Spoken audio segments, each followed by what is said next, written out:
अमेरिकी सैनिकों को देखते ही गोली मारो, सवाल बाद में पूछना, यही आदेश दे दिए हैं डेनमार्क की सरकार ने अपनी सेना को। और ये बात साफ साफ कह दी है कि अगर ग्रीनलैंड के ऊपर अमेरिका ने अपनी ताकत से कब्जा करने का ट्राई किया, यानी कि अगर कल को अमेरिका अपनी सेना को भेजता है ग्रीनलैंड पर कब्जा करने के लिए, तो ऐसे में वहाँ पर तैनात डेनमार्क के सैनिक ओपन फायर कर देंगे। कुल मिलाकर डेनमार्क के सैनिकों को ये भी इजाजत नहीं लेनी कि अमेरिकी सैनिक अगर उन्हें वहाँ पर देखे तो उन्हें किसी से ये भी नहीं पूछना कि यार आप यहाँ क्या कर रहे हो। जी नहीं, उन्हें सीधा शूट एंड साइड का ऑर्डर मिल चुका है। और इसी को लेकर डेनमार्क की सरकार ने एक और कदम उठाया है। डेनमार्क के हर एक इम्पोर्टेंट कस्बे, गांव और एक शहर जो इनका है, यहाँ पर अतिरिक्त सेना की तैनाती भी इन्होंने करवा दी है। वहीं डेनमार्क के लिए अच्छी बात ये है कि डेनमार्क के इस कदम में यूरोप के कुछ देश जैसे कि फ्रांस, बेल्जियम, ये सभी उसका साथ देने के लिए आ चुके हैं। लेकिन अभी भी ब्रिटेन, जर्मनी और इटली जैसे देश थर थर कांप रहे हैं डोनाल्ड ट्रंप से।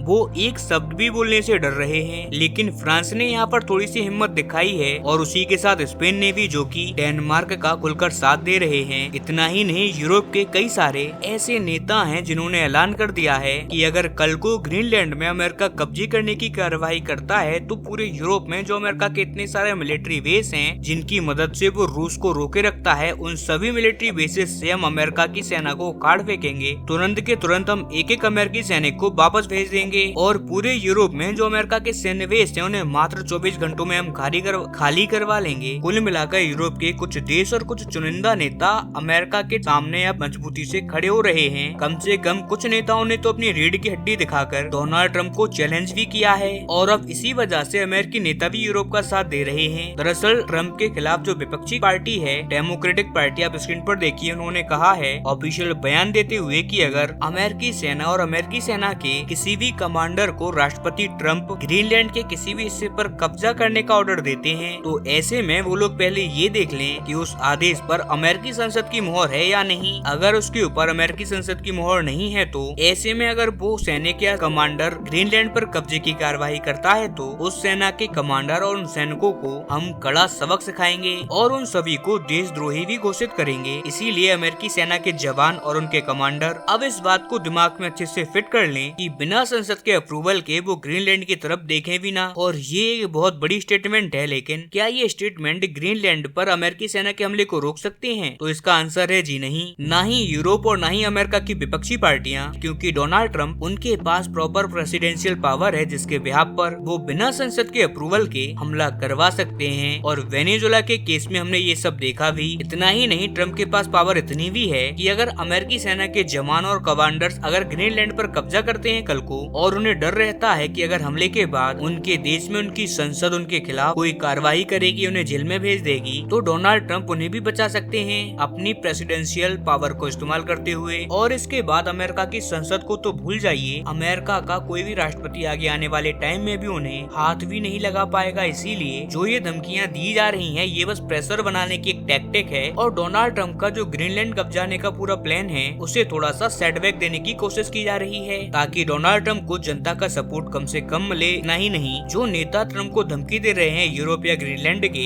ये सब भी अमेरिकी सेना के अगेंस्ट में काम कर ही नहीं सकता, क्योंकि ऑलरेडी अमेरिकी सेना के बहुत सारे बेस हैं ग्रीनलैंड के अंदर। कुल मिलाकर ग्रीनलैंड के अंदर डेनमार्क के सैनिकों के कंपेयर में कई ज्यादा गुना ऑलरेडी अमेरिकी सैनिक वहाँ पर हैं। इसीलिए आप उन्हें कैसे रोक पाओगे? इसी वजह से मुसीबत ये है कि डेनमार्क की सेना, इनके पास जितने भी हथियार हैं, इसमें 95% तक वेपन्स अमेरिकी वेपन्स हैं, अमेरिका से उन्हें सप्लाई गई है। अब जरा आप खुद मुझे बताइए कि अमेरिकी हथियार लेकर आप कैसे अमेरिका से ही लड़ोगे? अगर यहाँ पर बात केवल ताकत की आई, तो अमेरिका को रोक पाना इनके बस की बात नहीं है। लेकिन हाँ, अगर डेनमार्क का साथ देने के लिए पूरा यूरोप एकजुट हो जाता है, खास करके जर्मनी, फ्रांस, ब्रिटेन और इटली, इन 4 देश का एकजुट होना बहुत जरूरी है। अगर ये 3-4 देश एकजुट हो गए तो कहीं कोई बात बन सकती है। लेकिन फिलहाल जो स्थिति है, जिस तरीके से यूरोप के देश डरे हुए हैं, जैसे कि मैं प्रमुखता से नाम लेता हूँ, इटली की प्रधानमंत्री जॉर्जिया मेलोनी, जर्मनी के जो चांसलर है मर्ज, और ब्रिटेन के प्रधानमंत्री स्टामर, इनसे ज्यादा कमजोर नेता पूरे यूरोप ने शायद ही कभी देखा होगा। लिटरली ये ट्रंप की चापलूसी में झुके हुए नेता हैं, और इन्हीं की मुक्ताओं के चलते आज यूरोप टूटने की कगार पर आ गया है। हालांकि मैं लगातार आपको इन मामलों पर अपडेट दे रहा हूँ। आपका इन सब पर क्या रिएक्शन है? आपके रिएक्शन कमेंट में देना ना भूलें। सारे चैनल को सब्सक्राइब करें, वीडियो को लाइक करें। मिलते हैं अगली वीडियो में, तब तक के लिए नमस्कार।